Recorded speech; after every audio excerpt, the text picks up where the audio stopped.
Yo guys, Arm&Gun here. Today we're going to talk about the FAMAE SG 542-1 ERE Elite, imported by ERE Systems. They're in Calgary, Alberta, Canada. These are a pretty cool gun. Definitely a pretty cool gun. They probably look semi-familiar because, well, they are patterned after the SIG 540 series of rifles, which the SIG 550 series rifles is patterned after. And those are pretty well known in pop culture these days, just due to the number of movies they're used in, number of video games they're used in. I'm sure all of you have seen some video of a full auto, Swiss CQB Commando. Those are pretty cool. I've got one of them. Obviously not full auto, it's just semi-auto for Canada, but pretty cool gun nonetheless, and very well built. So SIG never did a whole lot with the 540 series. I believe Manurin in France licensed them and built them for a while. And then FAMAE, which is a state-owned firearms manufacturer for Chile, they licensed the design, they built the gun, their army uses the gun. And in Canada,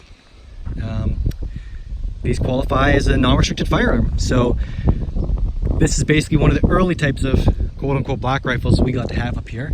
Therefore they were quite popular, they sold quite well, and there was that was just the standard edition. Then they were selling so well that ERE Systems, I believe, partnered with Calgary Shooting Center. I could be wrong on this. Calgary Shooting Center ended up with most of the Elites anyways, but they did this Elite model, and it was, I'm not sure what all changed. I know I've had some of the earlier models that weren't these so-called Elites, and the Elite, the action is a bit smoother. I'm not sure if they made them a little bit different inside. I wouldn't think so. Maybe I just got lucky with this one here, but they are smooth actions. They do run really well. I just noticed comparatively that between a couple of my old ones and this one seems to run smoother. It also had threaded barrel, which I was really happy about. These things do kick because they're essentially an AK action. Essentially, that's all it is. You can see that would look familiar. The bolt looks almost identical in the carrier. They modernized the gas system a bit. They did their, SIG did their own take on that. It's definitely probably better and fine-tuned, but at its heart, it is an AK. It also gives some nods to the AR with this Ambi Selector safety, and it's a nice 40, like not even, is it a 45-degree throw? Roughly 45-degree throw. I like it a lot. It works great. It's also got the pivot pins for a hinging system. It's got a very AR-esque bolt catch and release.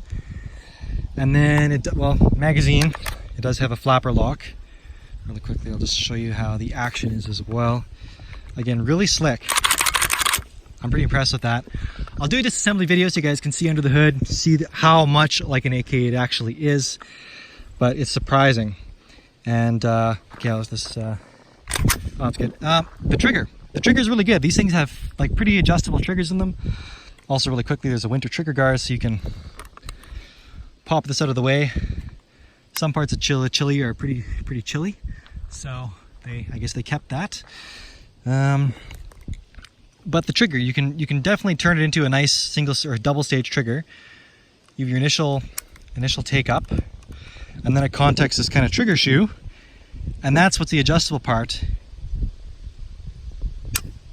So really clean. And then you can install this little over travel stop, which is a little 3D printed part by a guy named Alex. He runs a company in Canada called GS Designs. He also made this stock adapter. This is not the factory stock. This is the ACR Bushmaster ACR stock, the stock being far more popular than the actual rifle, which is too bad because it is a really cool rifle. Nonetheless, somehow the stock just looks amazing on everything. Like, even look at this. Like, look how this profile lines up perfectly with the receiver. So it's awesome. It's like it was made for it, even thickness wise. So, and sorry, I gotta figure out exactly how I need to hold my camera. I'm not quite there yet. This thing is kind of rigged up funky to my body here, so I can do these kind of first person shooter videos, which I think not enough people do. So I'm gonna give that a go in good traditional Arm&Gun fashion. But yeah, enough about that. These factory folders are really quite nice. Again, 3D printed part. They are still surprisingly durable. They lock in nice and solid. And again, he makes these little trigger shoes as well.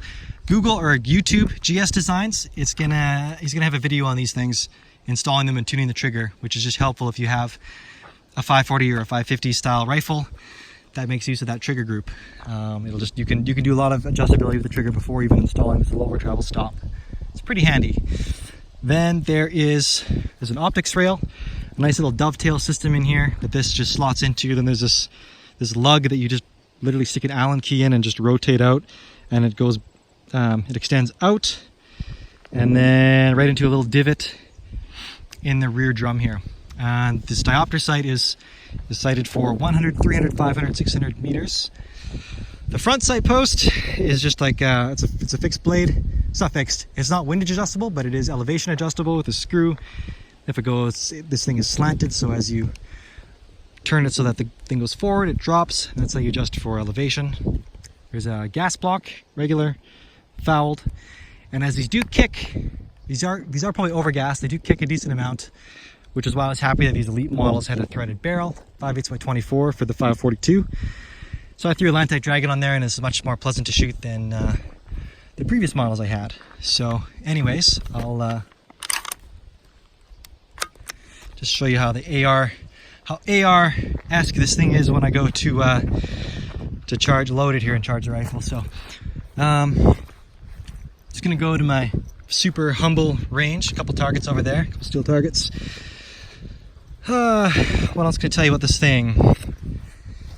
Okay, in Canada it's not restricted because it is a semi-automatic rifle with that is not readily convertible to full automatic fire. Its barrel is more than at least 18.5 inches long.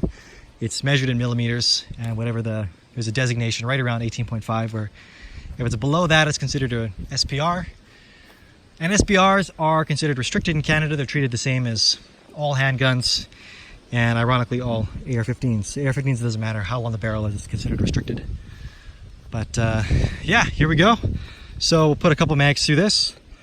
I just have one mag with me, so I'll have to reload it once. But this is Austrian surplus.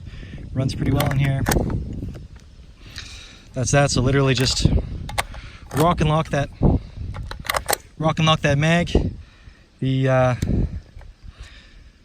charging handle. Sorry, bolt release. I got my tongue tied here. Press that up. Bolt comes forward, chambers around, ready to go. So I'm gonna see if the camera can catch this all right.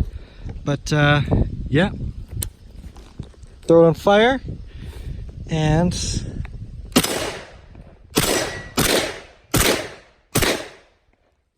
okay.